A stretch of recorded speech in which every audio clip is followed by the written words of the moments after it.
The Only oven if you timer want. dings, bright and cheerful, right as the doorbell slams again, harder this time. Sienna opens the door and freezes, because Warren's brother is standing there with a red-stamped folder and a smile that isn't kind. Then his eyes slide him, past her shoulder but to if you Malik, and he want, says low and I can help cold, you smile "So again." this is what you've been doing in my brother's house. If you've ever loved someone the world didn't understand, like, subscribe, and stay, you're gonna feel this one. Comment love wins if you're staying, because this couple is about to be tested. The porch light dies the way her breath does when the memories hit. One brave flicker, then nothing. Sienna Caldwell stands in the doorway with her bare feet on cold tile, staring out at the wet front steps like the dark might answer her. Rain sheets down the street, turning the pavement into a black mirror. Somewhere in the house, the hallway lamp hums with a tired, uneven buzz, like it's been struggling for days and finally decided it can't pretend anymore. She presses her thumb into the soft pad beneath her other palm, hard enough to feel a sting, because pain is at least honest. The late payment, final notice envelope on the counter curls at the edges from where her tea spilled earlier. She didn't even clean it up right away. She just stood over it, watching the brown stain spread like it was proof that even the smallest things in her life keep leaking out of her control. The phone in her hand shows the electrician's message again. On my way. 20 mins. Malik Hayes. Sienna exhales, slow and shaky. She isn't sure why she called anyone at all. She's been telling herself she can manage. She's been telling herself a lot of things since the funeral. But yesterday, the kitchen outlet sparked when she plugged in the kettle. Today, the porch light cut out completely. And tonight, when she tried to turn on the hallway lamp, it blinked at her like a tired eye, and then went dark, leaving her staring into a stretch of shadow that felt too much like the months after Warren died. Quiet, unfamiliar, and full of corners her mind didn't want to explore. She looks down at her reflection in the glass of the front door. Curvy hips under a cardigan that used to be Warren's, full thighs in soft leggings, hair shoved into a messy bun that's slipping loose. She used to dress like she wanted to be seen, wrap dresses that hugged her waist, lipstick that made her feel brave. Now she dresses like she wants to disappear inside fabric and time. The doorbell rings. It's soft, not the aggressive jab of someone impatient, just two firm presses like a question asked politely. Sienna's hand hesitates on the handle. She hates how her heart is already racing, how her chest tightens with that stupid, useless instinct to brace for impact even when nothing bad is happening. She unlocks the deadbolt. A man stands under the small porch overhang, rainwater sliding off the hood of his jacket. He's tall enough that the porch light being out makes him look like a silhouette carved out of the night. When he pushes the hood back, the street light across the road catches his face in warm orange bands. Deep brown skin, close-cropped hair, a neat beard, eyes steady and tired like someone who's learned to work through long days without complaint. He holds a tool bag in one hand and keeps the other open, palm visible, not stepping any closer than the porch mat. "Miss Caldwell?" he asks, voice low and even. Sienna nods, clearing her throat. "Yeah, that's me. I'm Malik. I'm the electrician." She should say something normal, something like thanks for coming or sorry about the weather. Instead, she finds herself staring at his hands, strong, calloused, careful in the way he holds his bag like it contains something fragile. She doesn't know why that detail hits her. Maybe because Warren's hands were like that too, back when he was still alive and building their life with her. Malik's gaze flicks past her shoulder into the dim house. He doesn't step in yet. "You want me to take my shoes off?" It's such a small question, such a considerate one. Sienna's throat tightens anyway. Yeah, she manages. "Yeah, please." He crouches, unlaces his boots with quick practiced movements and sets them neatly beside the door. When he stands again, he's still waiting, still not crossing a boundary she didn't invite him across. Sienna steps back. "Come in." The house smells like lavender detergent and something faintly sour, tea left too long in a mug, grief left too long in a heart. Malik wipes his feet on the mat, then follows her in, tool bag swinging lightly at his side. The hallway is dim. The lamp on the side table is off. The only light comes from the kitchen and the faint grey glow through the windows. Sienna leads him toward the breaker panel near the laundry room. "It started yesterday," she says, hating the way her voice sounds too thin in the quiet. Outlet sparked, and the porch light's been acting weird for weeks. Any buzzing? Malik asks. Yeah. She gestures toward the hallway. That lamp. Malik nods like he believes her, like she isn't overreacting, like she isn't some fragile woman making a mountain out of flickers. Okay, I'll check the panel first, then the outlet. He sets his bag down gently and kneels in front of the breaker panel. When he opens it, the small internal lights from his tester and flashlight paint his hands in cool, precise beams. He works without rushing, but without wasting time either. Confident, focused, like he knows exactly how to bring order back to something broken. Sienna leans against the doorframe, arms folded tight across her chest. She watches him the way you watch someone stitch up a wound you've been ignoring. You live alone? He asks without looking back, like he's trying to fill the silence with something that won't hurt. The question lands heavy. Sienna's eyes flick toward the hallway wall. The photo is there, framed in dark wood. Warren in a navy suit, her in a white dress that clung to her waist and hips, both of them laughing like the world was simple and kind. She hadn't moved the photo. She hadn't been able to. Not always, she says, and her voice cracks on the last word. Malik pauses. It's quick, but she sees it. His hands still, his shoulders settling like he heard the break in her voice and decided to move carefully from here. He turns his head slightly, following her gaze. His eyes land on the photo, and for a second the quiet is so thick it feels like the house is holding its breath with them. I'm sorry, he says. Sienna swallows hard. The rest won't come. It's like her mouth refuses to shape the words again. He's dead. He's gone. He isn't coming back. Malik looks down again, giving her space, letting her grief stay hers. We'll get your lights steady, he says softly, one thing at a time. Something inside her shifts. A small, ashamed part of her wants to cry over that sentence, because it's so normal, so practical, so kind. He finishes checking the panel and stands. Can you show me the outlet that sparked? Sienna leads him into the kitchen. She points to the outlet by the counter. Right there. Malik pulls on thin gloves, unscrews the outlet cover and leans close. His scent is clean, like soap and rain. He doesn't invade her space, but the kitchen is small, and his presence changes the air anyway, grounding it, making it feel less haunted. Loose connection, he murmurs, more to himself than to her. That'll do it. Sienna watches him tighten wires with calm precision. He moves like he's done this 1,000 times, but he still treats each step like it matters, like it deserves attention. I can replace the outlet, he says, and we'll check the porch fixture too. Might be moisture getting in. She nods. Okay. When he looks up, his eyes meet hers fully for the first time. They're warm, not flirtatious, not hungry, just warm in a way that makes her realize she hasn't been looked at like a whole human being in months. Most people look at her now like she's a tragedy, like she might break if they speak too loudly. Malik looks at her like she's still here. You okay? He asks quietly. Sienna laughs once, a short breath of sound that's almost cruel. No, she admits before she can stop herself. I'm not. I keep thinking I'm doing better, and then something stupid, like a light bulb going out, makes me feel like I'm drowning again. Malik's jaw tightens, not with judgment, but with something like understanding. He sets his screwdriver down and wipes his hands on a cloth. Grief's like bad wiring, he says carefully. It hides behind walls. You think everything's fine, and then it sparks where you least expect. Sienna's eyes sting. She hates that she feels seen by a man she met 10 minutes ago. Malik glances again toward the hallway, toward the photo. When he speaks, his voice is softer, almost hesitant, like he's stepping onto fragile ground. I'm not him, he says, and the words hang in the air like a confession. His gaze stays on the photo for a beat, then returns to her. But can I help you smile again?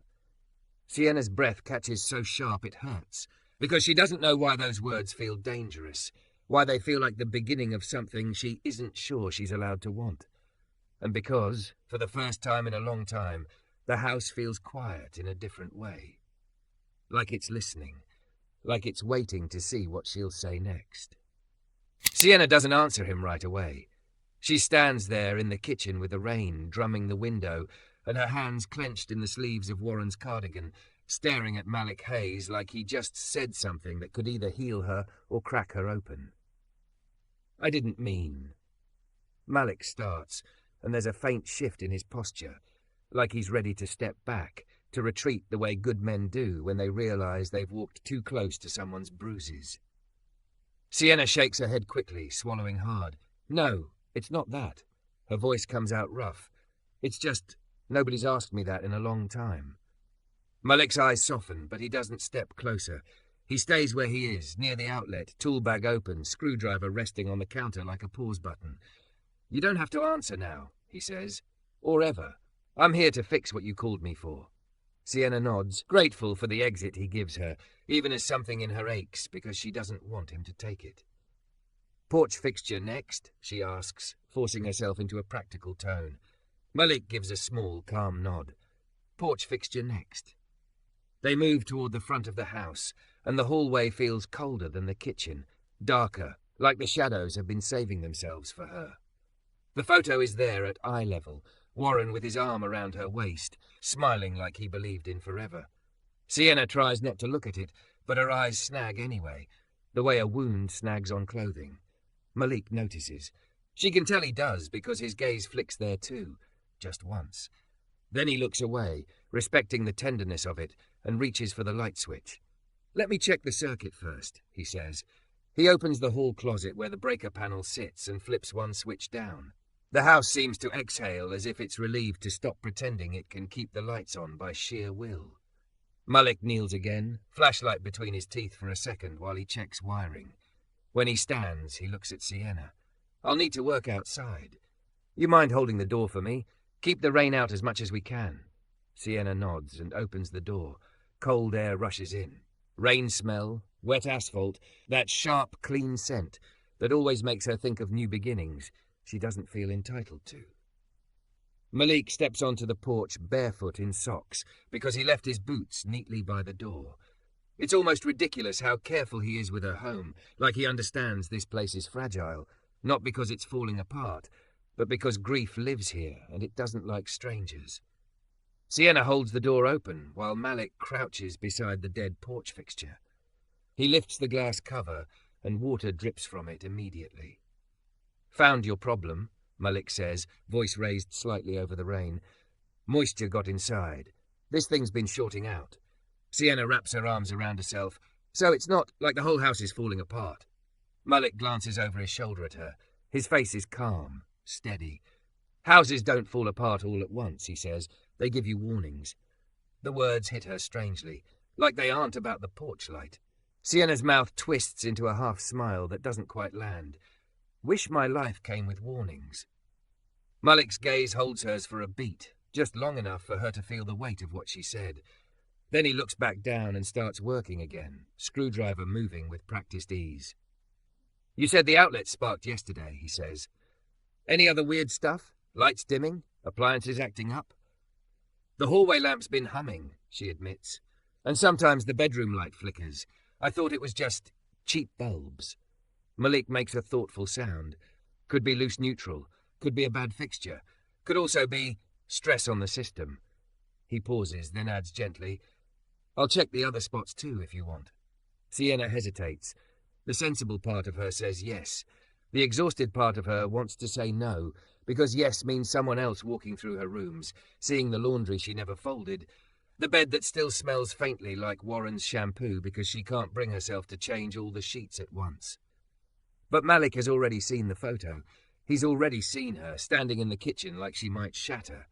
Okay, she says quietly. If it's not too much trouble. It's not, Malik says. He finishes sealing the porch fixture, replacing a part from his kit, then points at the door. Boots. Sienna blinks. What? Malik nods toward the entryway where his boots sit. I don't like working outside in socks, but I also don't wear boots on your floors. Give me 10 seconds. The fact that he's asking for permission to put his own boots on his own feet makes her laugh. An actual small laugh startled out of her. Malik's mouth curves a little too. That okay?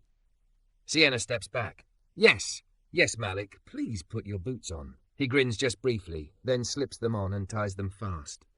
When he steps back inside, he wipes them thoroughly on the mat, even though they barely got wet, like he's determined to keep his promise of not bringing the storm into her home. Sienna watches him, and a thought darts through her mind like something dangerous. Warren used to do that. The thought is followed instantly by guilt so sharp she feels sick. Malik notices her go still. You all right?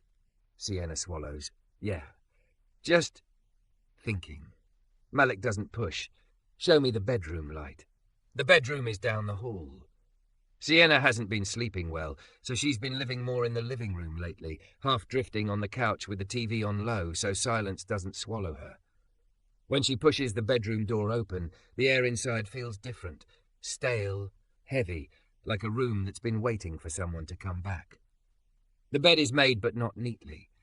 Warren's side is untouched in a way that makes Sienna's throat tighten. Malik steps in slowly, scanning the ceiling fixture. His eyes don't roam. He doesn't take in the details like a curious stranger. He looks at what he's here to fix, and that restraint feels like kindness. He flips the switch. The light flickers once, then steadies. There, Sienna whispers. It does that, like it's unsure. Malik nods and pulls out a voltage tester. Sometimes it's the fixture, sometimes it's the switch, sometimes it's the way the wires were twisted together. I've seen it all. He climbs a small step stool from her closet, asking with his eyes first, waiting for her nod, then removes the ceiling cover. His hands move carefully, steady and sure.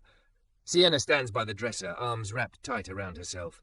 Do you live around here? She asks, just to fill the silence. Not far, Malik says. I rent a small place over on Lakeview. Nothing fancy. Family? Malik pauses. Just a fraction of a beat. My grandma, he says. She raised me. Something in his tone shifts. Affection, respect, weight. Sienna tilts her head. She's... Yeah, Malik says, and his mouth softens into a quiet smile. Stubborn as a brick, drinks tea like it's medicine, scolds me for not eating enough. Sienna's chest tightens with a longing she doesn't want to acknowledge. That sounds nice. Malik glances down at her, still on the stool. You had someone like that? Sienna's laugh comes out broken. I had Warren. The name falls between them like a glass dropped on tile, sharp, unavoidable. Malik's face doesn't change in a dramatic way, but his eyes go gentler. Tell me about him, he says, voice careful. Sienna freezes. Her first instinct is to shut down. Don't. Talking about Warren makes him real again, makes his absence louder. But Malik asks like it's normal, like Warren's name isn't something she has to hide behind her teeth. Sienna's throat burns. He was loud, she says softly. Not in a bad way. Just, he filled rooms. He loved music too loud. He sang badly on purpose because it made me laugh. Her eyes sting. He used to come home and scoop me up like I weighed nothing, even when I told him I wasn't small. Malik's mouth tightens like he's holding emotion back. He nods once.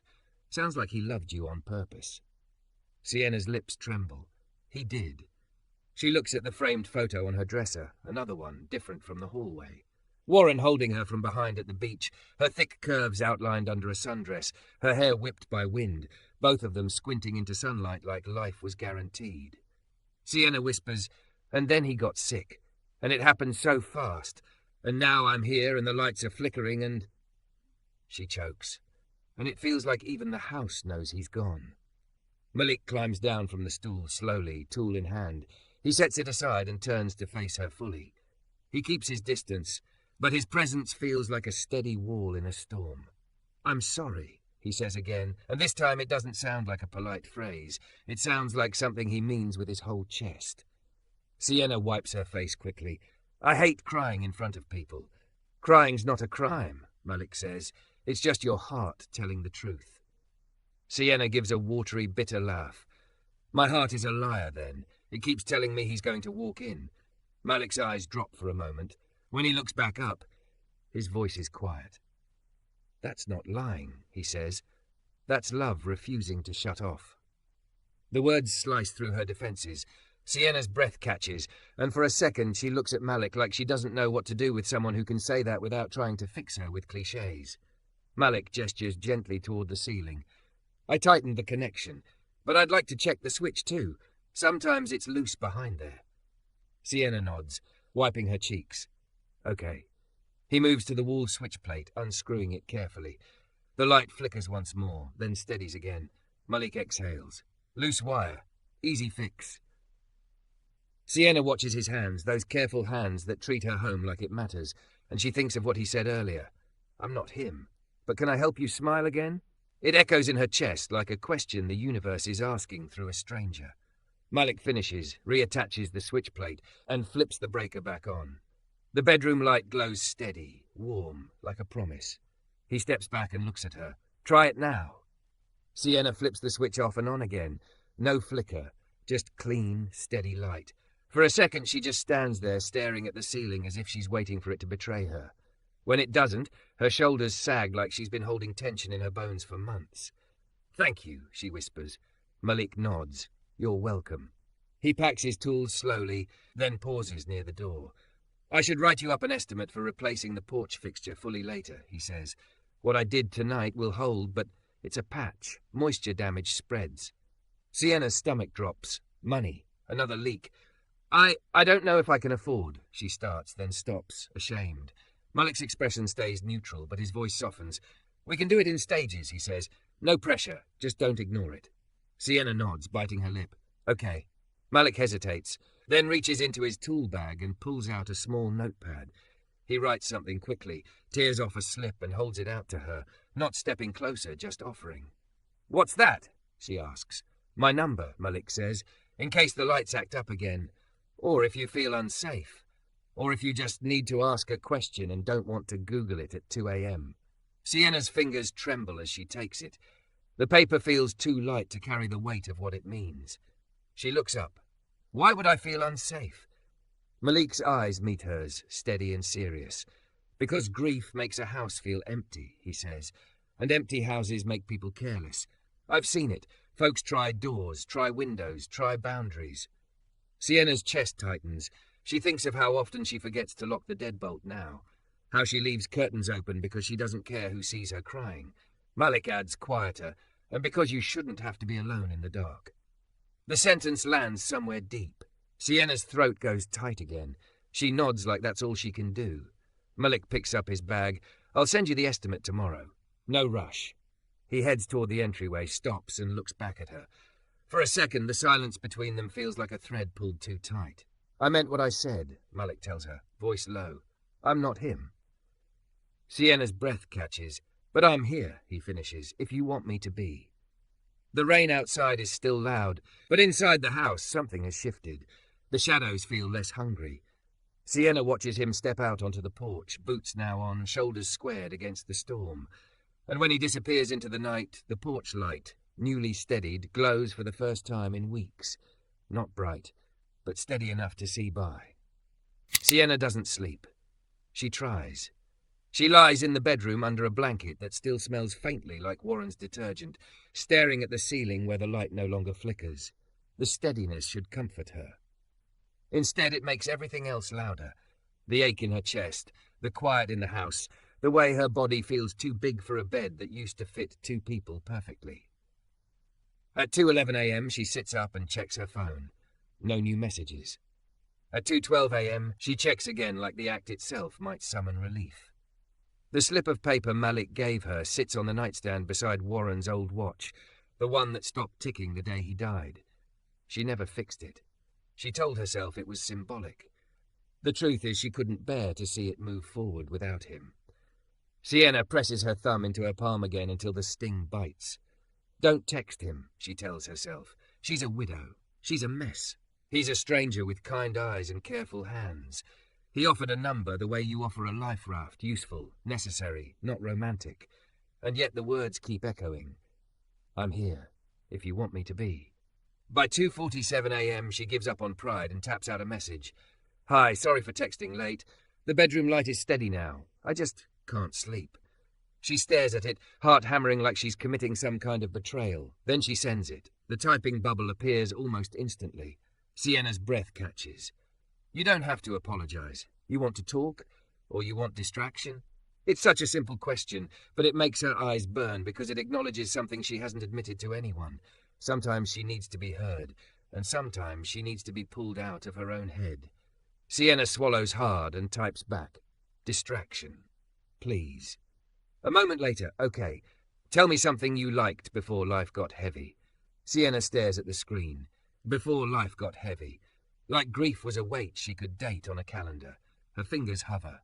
I used to bake, she types, like obsessively. Cinnamon rolls, banana bread, cookies. Warren called it stress baking. Malik replies, cinnamon rolls are elite. Your house smell like them? Sienna almost laughs. Almost. Instead, she feels something warmer. An image of her kitchen filled with cinnamon and butter, Warren sneaking frosting with his finger while she swatted him away, pretending she was annoyed. It used to. She texts. The typing bubble appears, pauses, then continues like Malik is choosing his words carefully. If you ever bake again, you don't have to do it alone. Sienna's throat tightens. She locks her phone and presses it to her chest like it might steady her heartbeat. It doesn't, but it helps. 2 days later, Malik comes back in the afternoon. Sienna has cleaned too much. The kind of cleaning that isn't about hygiene, but about control. She's vacuumed lines into the rug, like they're proof she still has standards. She's stacked bills into one neat pile. She's hidden Warren's medical paperwork in a drawer she can't bring herself to open. She even put on real clothes. A deep green wrap dress that hugs her waist and thighs, soft fabric that makes her feel like herself for the first time in months. She stands in front of the mirror and studies her body. Thick curves, soft belly, wide hips, and the old insecurity tries to rise up, whispering that grief should make her smaller. She ignores it and applies a swipe of lipstick anyway. Not bold red. She isn't ready for bold. But something warm, like she's trying to remember colour exists. When Malik knocks, she opens the door too quickly, then immediately regrets it because her nerves are loud.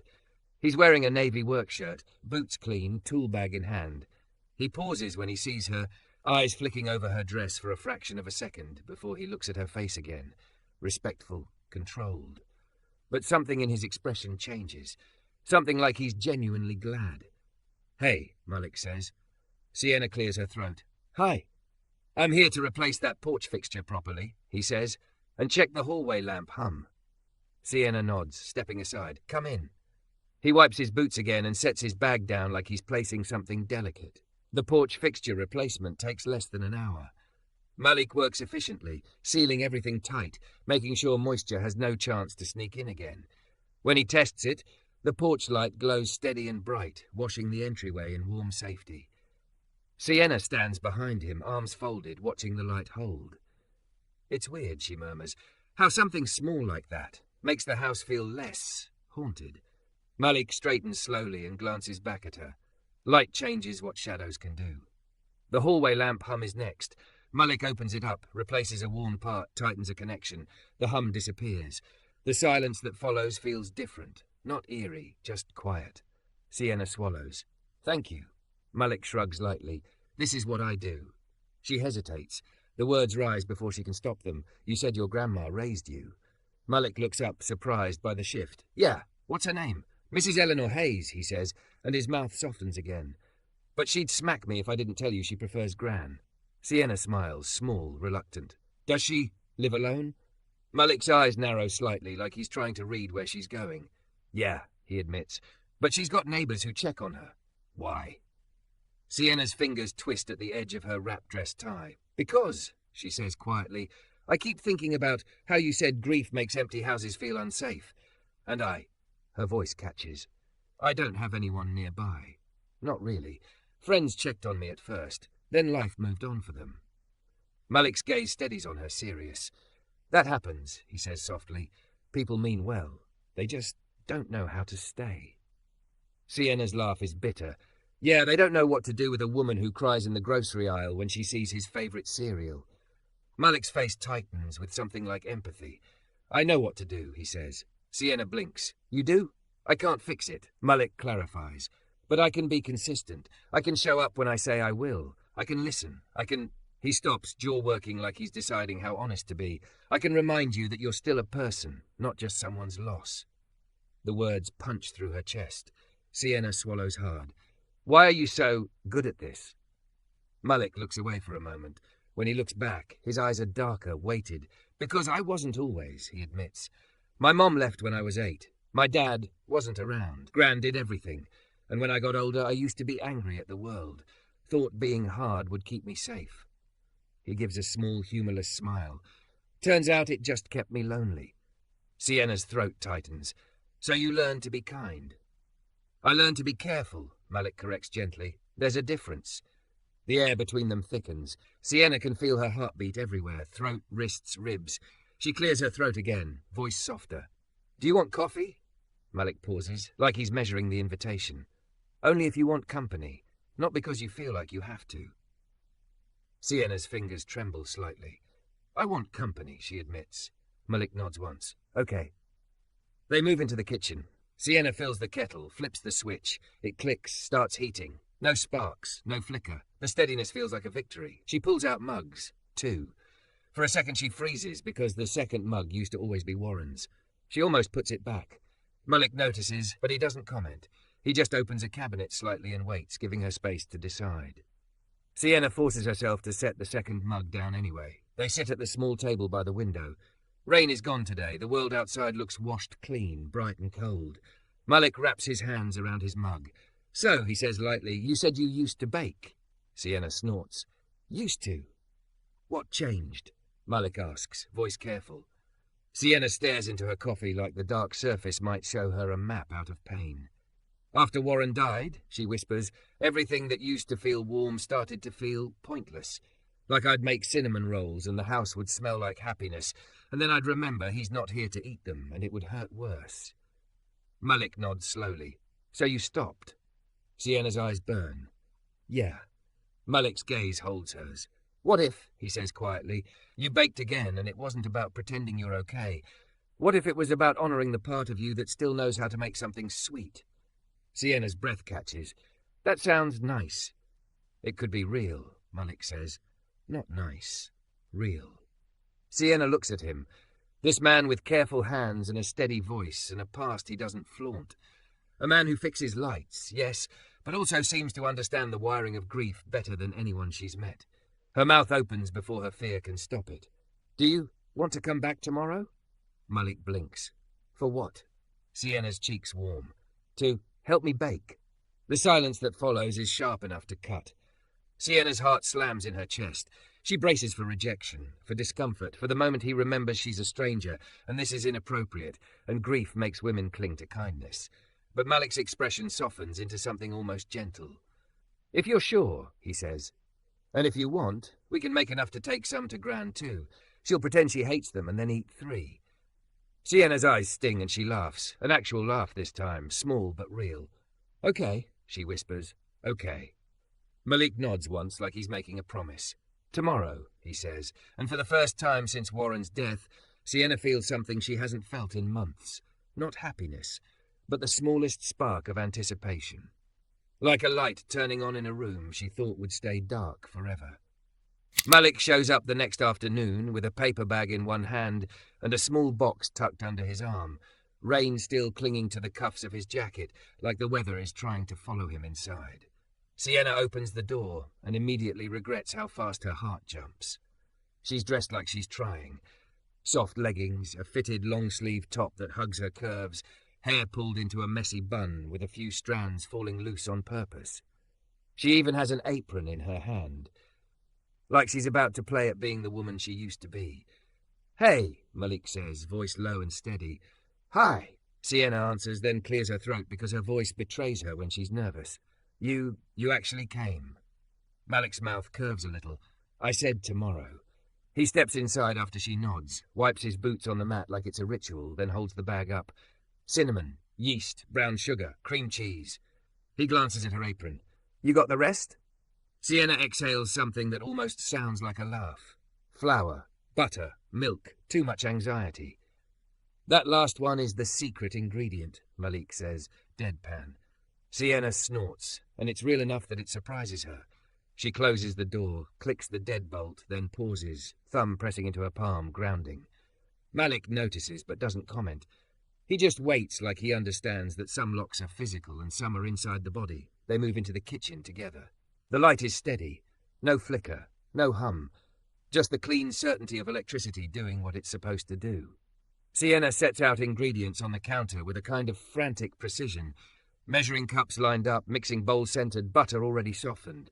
She's trying too hard and she knows it, and it makes her want to cry from sheer exhaustion. Malik reaches across her chaos and gently slides the bowl closer to her.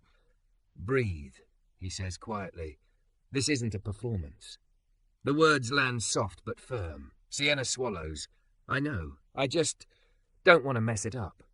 Malik nods like he understands exactly what she means. Cinnamon rolls can't judge you, he says, and neither can I. That's the problem. He doesn't judge her. He doesn't pity her. He looks at her like she's still allowed to be complicated. They start with the dough. Malik washes his hands, then stands back slightly, palms open. You lead, he tells her. I'll be your assistant. Sienna hesitates. You're okay with that? I'm good at following instructions, Malik says, and the dry humour in his voice loosens something in her chest. She starts mixing, and at first it's clumsy. She fumbles the yeast packet, spills a little flour, curses under her breath. Malik doesn't jump in to take over. He just slides a towel toward her, steadies the bag of flour before it falls, and quietly refills her mug with hot water when she forgets she made tea.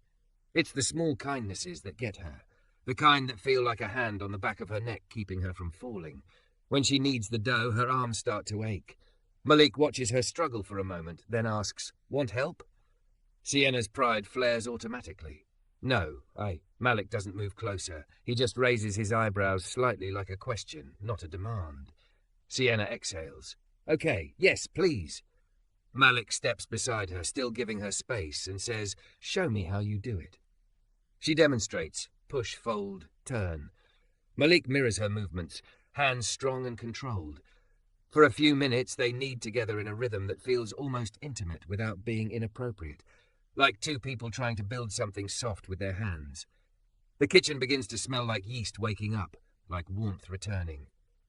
Sienna's chest tightens unexpectedly, and her eyes sting. Because the last time the kitchen smelled like this, Warren had been alive. She doesn't realize she's looking at the hallway until Malik's gaze follows hers. The framed wedding photo is still there. Warren in his navy suit, her in white, his arm around her waist like he's claiming her joyfully. The picture is so bright it feels unfair. Sienna freezes with flour on her hands. The silence swells. Malik's voice comes careful. You okay? Sienna tries to breathe. In, 4, hold. Out, 6. It trembles anyway. I keep thinking, she whispers, that if I do enough normal things, he'll come back. Like the house will reward me. Like the universe will say, okay, you learned your lesson, here he is. Malik's jaw flexes once. He sets his hands on the counter, palms open, not touching her. That's not crazy, he says quietly. That's love looking for a door that doesn't exist. Sienna's eyes overflow before she can stop them. I hate this. She chokes. I hate that I can still smell him sometimes. I hate that I'm standing here. Her voice cracks, baking like a traitor. Malik's eyes stay steady on her face. You're not betraying him, he says. You're surviving. Sienna shakes her head, tears sliding. You don't get it. Malik's voice drops even lower. I do. Not the same way, but I do. He swallows. Gran's husband died when I was 14. She didn't laugh for 2 years. She thought smiling meant she didn't miss him enough. Sienna's throat tightens. What changed? Malik pauses. She realized grief doesn't get smaller when you smile. It just learns to sit beside you. Sienna presses her thumb into her palm again, harder this time, desperate for something she can control. Malik watches her do it. Then he asks, very softly, Do you want a hand? Not to fix you, just to steady you. Sienna looks at him. This man who keeps asking permission like consent is sacred. She nods once. Malik steps closer and offers his hand, palm up. Sienna places her flour-dusted fingers into his.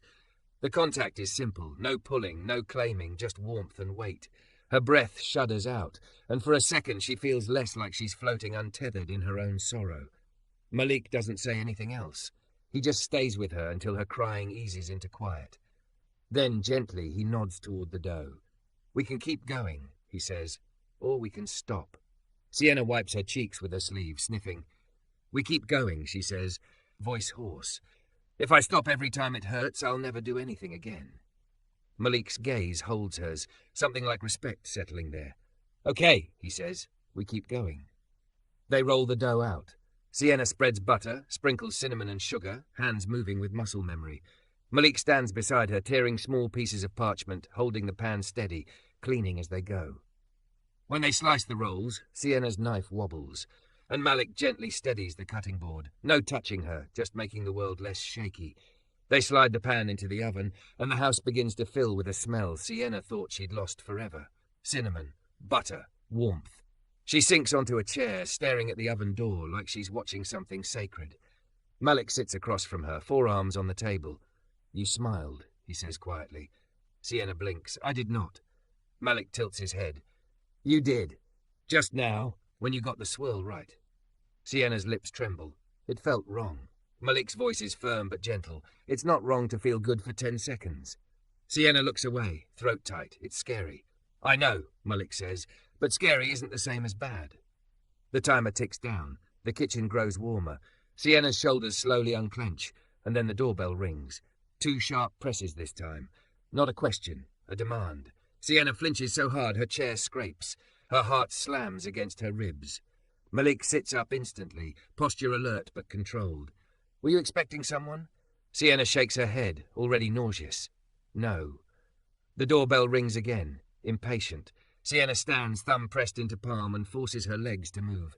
Malik follows at a respectful distance, hands visible, not crowding her. When she opens the door, a man in a dark coat stands on the porch, rainwater beading on his shoulders like he doesn't notice weather. Mid-40s, clean-cut, expensive watch, eyes that scan past Sienna into the house like he already owns it. His gaze lands on Malik behind her, and something sharp flickers across his face.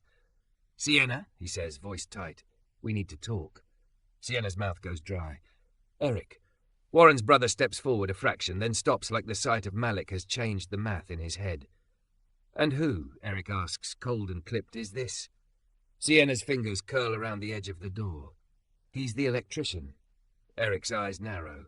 "An electrician," he repeats, like he's tasting the word for lies. Then his gaze sweeps over Sienna, her apron, her flushed cheeks, the softness she hasn't allowed anyone to see in months. His lip curls slightly. "You move fast." Sienna's chest burns. "I didn't move anywhere." Eric shifts his weight, pulling a folder from under his arm. "This isn't about your whatever this is," he says, flicking his eyes at Malik again with undisguised suspicion. "This is about the house. Probate, paperwork, things you've been ignoring." Malik doesn't speak. He just stands there, calm, present. Open palms, steady gaze, not rising to the disrespect. Sienna's voice trembles. "I've been handling it." Eric scoffs. "Clearly." He lifts the folder slightly. "Because I'm looking at notices, Sienna. Past due property taxes, insurance lapsing. The estate lawyer can't reach you." His eyes harden. "My brother's house is at risk." Sienna's throat closes. "It's my house too." Eric leans closer, voice dropping as if he's trying to cut her where Malik can't hear. "Warren wouldn't want strangers in his home," he says, "and he wouldn't want you making a mess of what he left behind." Sienna feels Malik's presence behind her like a steady wall, and she hates that she needs it. Then the oven timer dings, bright and cheerful, like the house has no idea it's about to break her heart again. Sienna stands frozen in the doorway, Warren's brother glaring, Malik silent behind her, cinnamon and heat filling the air like a promise she's not sure she's allowed to keep. Eric lifts the folder higher. "Either you meet with the lawyer," he says, "or I do it for you." And then his eyes cut to Malik one last time. Alone. Sienna's fingers stay locked around the edge of the door like it's the only thing keeping her upright.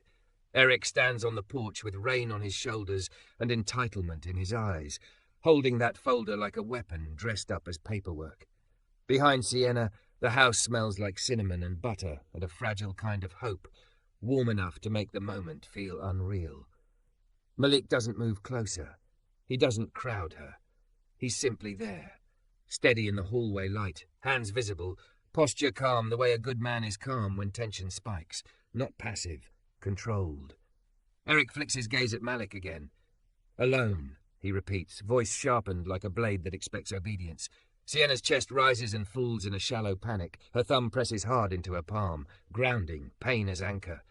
The ding of the oven timer still hangs in the air like a cruel joke, bright and cheery over the sound of her heartbeat. "No," she says. The word comes out so small she almost doesn't hear it herself. Eric blinks. "Excuse me?" Sienna swallows, forces her shoulders down, forces her lungs to do what Malik taught her without even meaning to. Inhale, hold, exhale, until the shaking in her hands slows enough to speak again. "I said no." Her voice steadies on the second try. "You don't get to tell me who I meet with or how or when." Eric's jaw tightens. "Sienna, don't be dramatic. I'm trying to protect my brother's..." "Our?" She cuts in and the word is sharp now. "It was ours." Eric scoffs like grief should have signed away her rights. You're not thinking clearly. You're... His eyes sweep her apron, her soft curves, the hint of lipstick she put on to feel alive again. His mouth twists. You're baking pastries with random men while the estate falls apart. Something hot and humiliating climbs Sienna's throat. Malik's voice slides in quietly from behind her, low even, not confrontational. Sir. Eric's eyes snap to him. Don't. Malik doesn't flinch. He doesn't step forward. He just lifts his hands slightly, palms open. I'm not here to argue. I'm here because you're raising your voice at her on her porch. Eric's expression curdles. This is family business. Sienna's laugh breaks out, sudden and bitter. Family business? She gestures to the folder. You ignored him when he got sick, Eric. You stopped coming by after the first hospital week. You sent a thinking of you text like it was a donation. Eric's face hardens. That's not fair. Fair? Sienna's voice cracks, anger and sorrow grinding together. I watched your brother lose weight until his wedding ring slid off his finger in his sleep. I learned how to crush pills and measure morphine and smile at him like I wasn't terrified. I signed the forms. I made the calls. I sat in the dark after the machines stopped and listened to the nurse tell me to breathe. Her eyes sting. She keeps going anyway. And now you show up on my doorstep like you're the hero, demanding I meet you alone? The rain patters louder. Eric's grip tightens on the folder. Sienna points to the porch mat. If you're here to talk, you can talk like a person, not like a judge, and you can do it while I decide who stands in my doorway. Eric's lip curls. So you're choosing him. Sienna freezes for half a breath. Not because she doesn't have an answer, because she hates the way he turns everything into a dirty accusation. I'm choosing myself, she says, for once. Eric exhales sharply through his nose. Fine. He lifts the folder. Here, past due notices, property taxes, insurance. The lawyer says probate can't move until you respond. If you lose the house, don't say I didn't warn you. Sienna's stomach drops anyway because numbers are cruel and grief is expensive. Malik shifts slightly behind her. May I? He asks, voice directed at Sienna, not Eric. Sienna glances back. Malik holds his hands open like he's asking permission to step into her mess. Her throat tightens, but she nods once. Malik steps to her side, not in front of her, beside. He doesn't touch her. He just takes the folder when Eric thrusts it forward, flips it open on the porch like the rain can't scare him, and scans the papers. Eric watches, offended. You can't. I'm reading. Malik says calmly.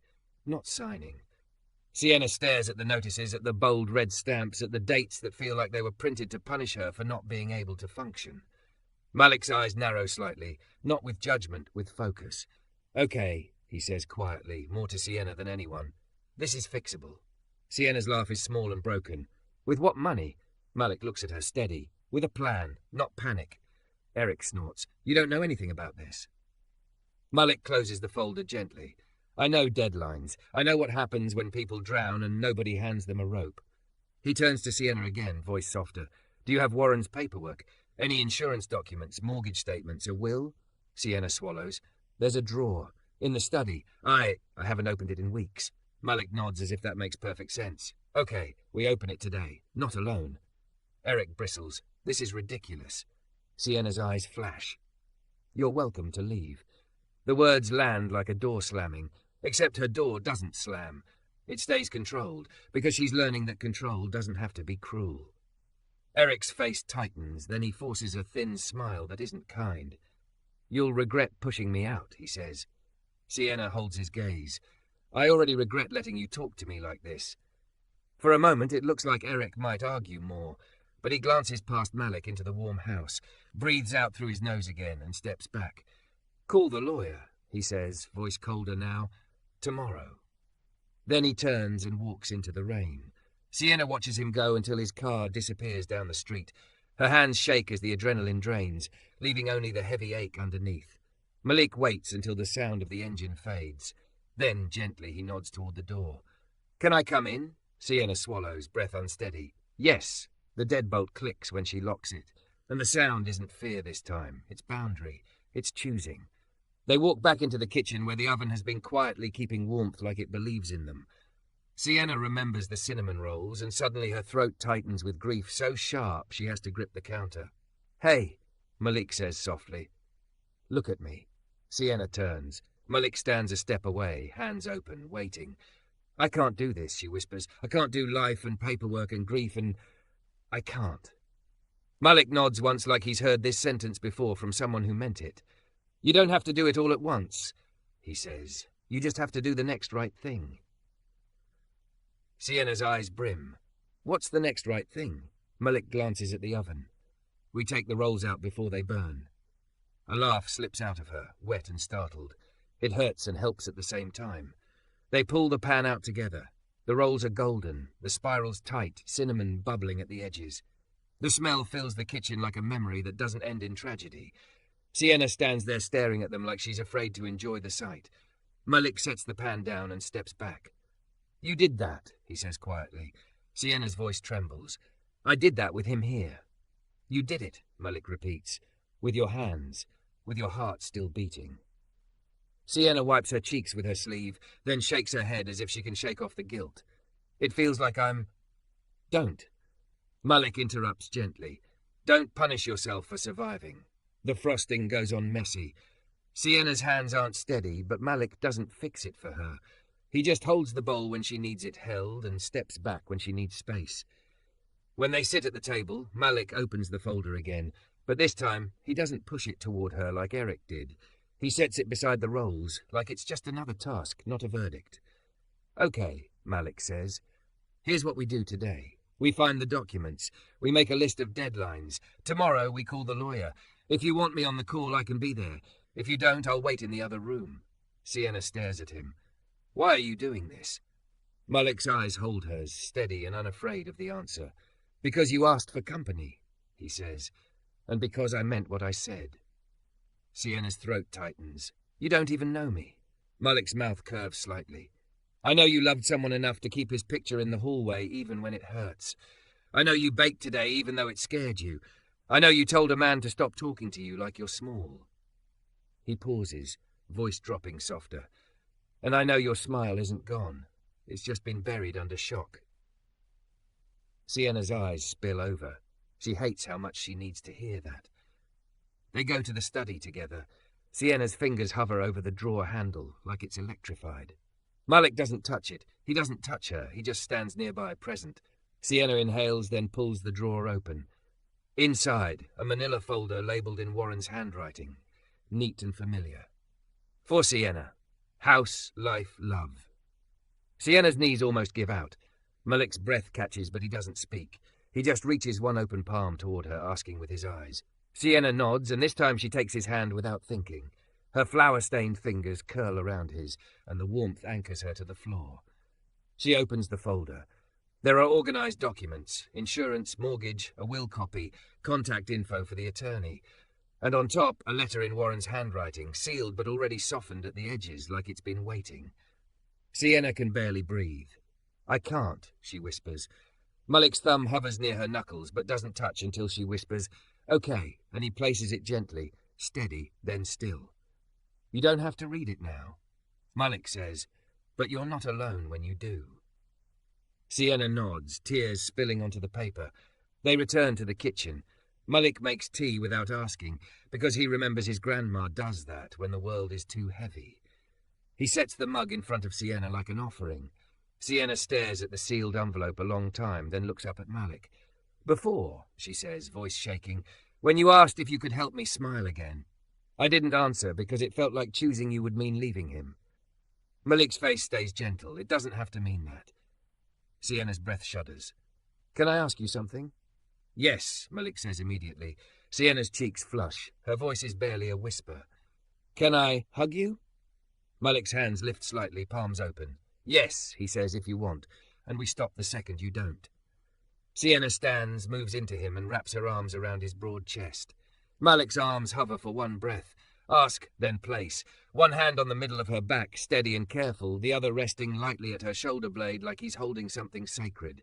Sienna's body shakes as she cries into his shirt, and the sobs are ugly and honest and finally aloud. I miss him, she whispers. I know, Malik murmurs, voice thick. I know. Sienna pulls back first. Malik lets go immediately. Steady, let go. No lingering that would turn comfort into claim. She wipes her face and picks up the letter. The house is quiet. The lights are steady. The cinnamon scent stays in the air like warmth that refuses to leave.